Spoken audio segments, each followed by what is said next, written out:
So జనవరి నుంచి మార్చి వరకు కొన్ని పథకాలకు జగన్ బటన్ నొక్కడం జరిగింది. సో బటన్ నొక్కిన 24 గంటల్లో లబ్ధిదారులకు డబ్బులు జమ అవ్వాలి. పోనీ ఏదైనా సమస్య ఉంటే 48 గంటల్లో అన్నా జమ అవ్వాలి. కానీ ఇప్పటి వరకు లబ్ధిదారులకు అకౌంట్లోకి డబ్బులు జమ కాలేదు.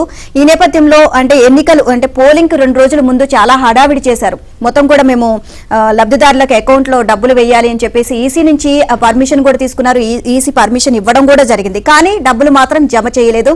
ఇక ఎన్నికలైతే ముగిసిపోయాయి, పోలింగ్ అయిపోయింది. ఇక అక్క చెల్లెమ్మలు అవ్వాతాతలతో మనకు సంబంధమే లేదు అని అనుకుంటున్నారో ఏమో తెలియదు. కానీ ఇప్పటి వరకు అయితే డబ్బులు జమ చేయలేదు. సో డబ్బులు అసలు జమ చేస్తారా, లేకపోతే వాళ్లకు కావాల్సిన కాంట్రాక్టర్లకి ఈ డబ్బులు వాళ్ళ ఖాతాలో వేయబోతున్నారా అనేది ఇప్పుడు ప్రశ్నార్థకంగా మారింది. రైట్, మీరు అంటున్నట్టుగా దాదాపుగా 14,000 కోట్ల రూపాయలు అంటే ఎన్నికలకు 2 రోజుల ముందు లబ్ధిదారుల ఖాతాల్లో వేసి ఇటు ఏదైతే వాళ్ళ డబ్బుతోనే అంటే ప్రజాధనంతోనే ఓట్లు కొనే ప్రయత్నం చేసింది. దానికి ఈసీ అడ్డుకట్ట వేసింది. మరి ఎన్నికలు ముగిశాయి. ఇప్పుడు మరి ఏం చేస్తారు? డబ్బులు వేస్తారా లేదా అనుయాయులకు మీరు అంటున్నట్టుగా ఏదైతే కాంట్రాక్టర్లకు ముట్ట చెప్తారా ఏంటనేది అయితే చూడాలి. చూస్తే పోలింగ్ ముగిసింది. అక్క చెల్లెమ్మలు, అవ్వ తాతలు, అన్నదాతలు, విద్యార్థులతో అవసరం తీరిపోయింది.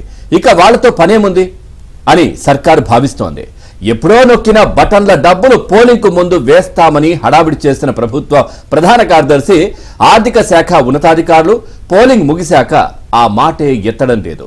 బటన్ నొక్కుడు సొమ్ములు లబ్ధిదారుల ఖాతాలో జమ చేసేందుకు ఇప్పుడు ఎలాంటి ఆటంకాలు లేవు. పోలింగ్ తర్వాత జమ చేసేందుకు ఎన్నికల కమిషన్ ఎప్పుడో అనుమతిచ్చింది. అయినా సరే ఈ విషయంలో ప్రభుత్వం వ్యూహాత్మక మౌనం పాటిస్తోంది.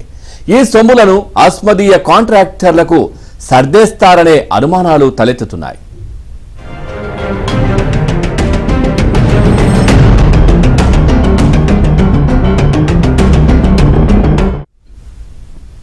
ఇక వైఎస్ జగన్ ముఖ్యమంత్రి హోదాలో జనవరి 23న ఆసరా, ఫిబ్రవరి 28న కళ్యాణమస్తు, షాదీ తోఫా, మార్చి 1న విద్యా దీవెన, మార్చి 6న రైతులకు ఇన్పుట్ సబ్సిడీ, మార్చి 7న చేయూత, మార్చి 14న ఈబీసీ నేస్తం పథకాలకు బటన్ నొక్కారు. వీటన్నిటి విలువ 14,165 కోట్లు. ఇవన్నీ డీబీటీ పథకాలే. అంటే బటన్ నొక్కిన 24 గంటల్లో లబ్ధిదారుల ఖాతాలో డబ్బులు జమ కావాలి. ఏదైనా సమస్య వచ్చినా 48 గంటలు దాటొద్దు. కానీ బటన్ నొక్కిడే తప్ప డబ్బులు జమ చేసిందే లేదు. సరిగ్గా పోలింగ్ కు ముందు సొమ్ములు జమ చేసి రాజకీయ లబ్ధి పొందాలి అన్న వ్యూహంతో కావాలని జాప్యం చేశారు.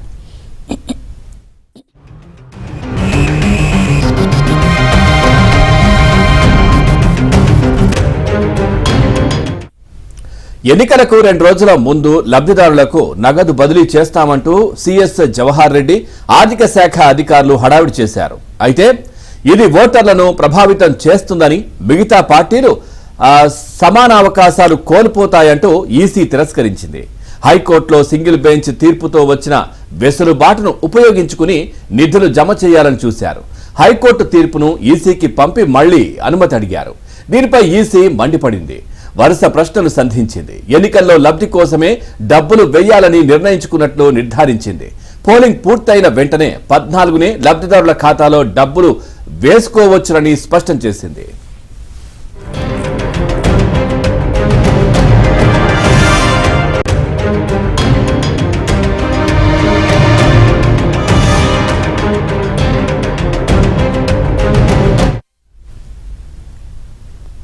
లబ్ధిదారులు చాలా ఇక్కట్లు పడుతున్నారు. వారి జీవనానికి బటన్ నొక్కుడు డబ్బులు చాలా అవసరం.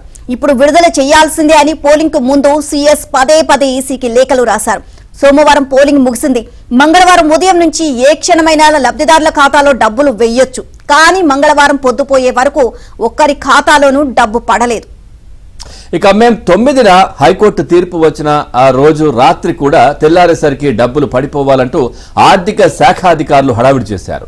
బడ్జెట్ లేదు, బీఆర్ఓలు లేవు, తాము చేయలేమంటూ అధికారులు అడ్డం తిరిగినప్పటికీ 9,600 కోట్లు చెల్లించేందుకు అంతా సిద్ధం చేశారు. టీడీపీ అడ్డం పడుతోందంటూ తీవ్ర విమర్శలు చేశారు. మరిప్పుడు ఈసీ అడ్డంకి లేదు, టీడీపీ అడ్డం పడ్డం లేదు. మరెందుకు ఇవ్వలేదు? అసలే ఇస్తారా లేదా అనే సందేహాలైతే వ్యక్తమవుతా ఉన్నాయి. ఇదే విషయానికి సంబంధించి మరింత సమాచారాన్ని మా ఏపీ బ్యూరో చీఫ్ రామారావు అడిగి తెలుసుకుందాం. Ramarao, good morning. Ramarao, polling కూడా ముగిసింది. ఎన్నికల ముందు హడావిడి చేసినటువంటి ప్రభుత్వం జగన్మోహన్ రెడ్డి మరి ఎందుకు ఇప్పుడు బటన్ నొక్కి డబ్బులు వేస్తామని చెప్తా ఉన్నారు? ఇప్పటికీ పడలేదు. దాదాపుగా 14,000 కోట్లు. ఏంటి అప్డేట్స్ ఏంటి దీనికి సంబంధించి? Pavan, very good morning. Andhra Pradesh లో రాష్ట్ర ప్రభుత్వం, జగన్ ప్రభుత్వం ప్రధానంగా ఎన్నికలకు ముందు ఒక మాట, ఎన్నికల పోలింగ్ పూర్తయిన తర్వాత మరో మాట, మరో పద్ధతిలో వ్యవహరిస్తుంది అనే విమర్శలు వెల్లువెత్తుతున్నాయి.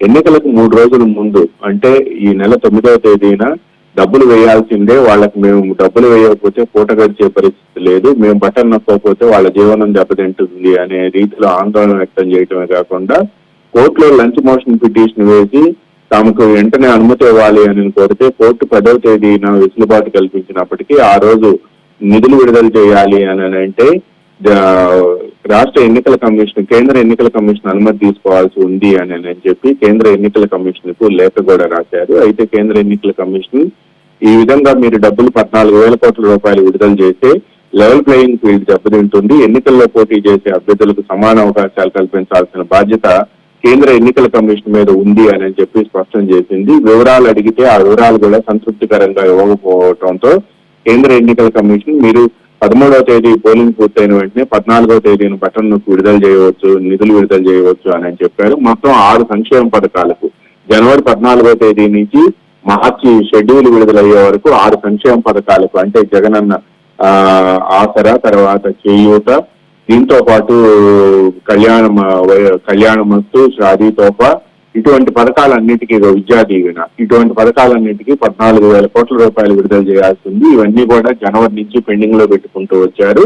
అయితే ఈ నిధులన్నింటినీ కూడా తాము ఎట్టి పరిస్థితుల్లో 11, 12 తేదీల్లో విడుదల చేయాల్సిందేనని చెప్పి పట్టుబట్టింది. దీనిపై ప్రతిపక్షాలు కూడా తీవ్ర అభ్యంతరం వ్యక్తం చేశాయి. ప్రభుత్వ డబ్బుతో ఓట్లు కొనుగోలు చేసినట్టు అవుతుందని, దీనివల్ల అధికార పార్టీ తరఫున ఎన్నికల్లో పోటీ చేసే అభ్యర్థులకు రాజకీయ లబ్ధి కలుగుతుంది అని చెప్పి కూడా పెద్ద ఎత్తున అభ్యంతరాలు వ్యక్తం చేస్తే ఈ నేపథ్యంలో ఎన్నికల కమిషన్ కూడా మీరు 14వ తేదీ విడుదల చేసుకోవచ్చు అని చెప్పి సూచించింది. అయితే 14వ తేదీ పోలింగ్ పూర్తయిన నిన్న మాత్రం రాత్రి 11 గంటల వరకు మాత్రం ఎవరికి ఒక పైసా కూడా విడుదల చేయలేదు. పైగా రాష్ట్ర ప్రభుత్వం వద్ద డబ్బులు లేవా అంటే అది కూడా లేదు, రాష్ట్ర ప్రభుత్వం వద్ద డబ్బులు కూడా ఉన్నాయి. డెవల్యూషన్ ఆఫ్ ఫండ్స్ కింద కేంద్ర ప్రభుత్వం నుంచి 4,000 కోట్ల రూపాయలు రాగా నిన్న రిజర్వ్ బ్యాంక్ వద్ద FRBM కింద సెక్యూరిటీ బాండ్ల వేలం వేసి 4,000 కోట్ల రూపాయలను రాష్ట్ర ప్రభుత్వం తీసుకొచ్చింది. దీంతో 8,000 కోట్ల రూపాయల నిధులు రాష్ట్ర ఖజానాలో ఉన్నాయి. ఇవి కాకుండా రిజర్వ్ బ్యాంక్ ఆఫ్ ఇండియా నుంచి ఓడి అండ్ వేస్ అండ్ మీన్స్ కింద తీసుకొచ్చిన డబ్బులు కూడా ఒక 5,000 కోట్ల రూపాయలు ఉన్నాయి. ఈ మొత్తం డబ్బుల్ని ఇప్పుడు ఎవరికి ఇస్తారు అనేది కూడా తేలాల్సి ఉంది. అయితే మళ్ళా కేంద్ర ఎన్నికల కమిషన్ అనుమతి కూడా తీసుకోవాల్సిన అవసరం లేదు. ఆల్రెడీ కేంద్ర ఎన్నికల కమిషన్ మీరు 14వ తేదీ నిధులు విడుదల చేసుకోవచ్చు అని చెప్పి కూడా సూచించినప్పటికీ ఇప్పటి వరకు కూడా ఏ ఒక్క పథకానికి కూడా నిధులు విడుదల చేయలేదు. పైగా లబ్ధిదారులు 14వ తేదీ నిధులు విడుదల చేస్తారని తెలవడంతో వాళ్ళంతా కూడా నిన్న బ్యాంకుల వద్దకి, సచివాలయాల చుట్టూ తిరిగారు. అయినప్పటికీ కూడా నిధులు విడుదల కాలేదు అని చెప్పి సిబ్బంది చెప్పడంతో వాళ్ళంతా నిరాశకు గురయ్యారు. ఎన్నికలకు ముందు హడావుడి చేయటం, పైగా ఆ డబ్బు వేయటం వల్ల అధికార పార్టీ అభ్యర్థులకు రాజకీయ లబ్ధి కలుగుతుంది అనే ఉద్దేశంతోనే రాష్ట్ర ప్రభుత్వం హడావుడి చేసింది. ఇప్పుడు ఎన్నికలు అయిపోయిన తర్వాత మాత్రం ఏమీ పట్టించుకోవటం లేదు అని చెప్పి పెద్ద ఎత్తున విమర్శలు వస్తున్నాయి. ఇదే విధంగా రాష్ట్ర ప్రభుత్వం పైగా జనవరిలో 14వ తేదీ నుంచి జనవరి 23వ తేదీన ఒక పథకానికి బటన్ నొక్కారు, విద్యా దీవెన పథకానికి. అయినప్పటికీ కూడా ఆ నిధులు ఇంతవరకు జమ కాలేదు. దీనివల్ల యూనివర్సిటీల్లో కానీ లేకపోతే ప్రధానంగా కాలేజీల్లో చదువుకునే విద్యార్థులకి ఈ రోజు వరకు కూడా సర్టిఫికెట్లు ఇవ్వలేదు. ప్రభుత్వం నుంచి డబ్బు అయితేనే మేము సర్టిఫికెట్లు ఇస్తాము అని చెప్పి వాళ్ళు మొండికేయటంతో ఇప్పుడు విద్యార్థులకు భవిష్యత్తు విద్యా అవకాశాలు కూడా చేదారిపోయే ప్రమాదం ఉంది అని చెప్పి చెబుతున్నారు. అదే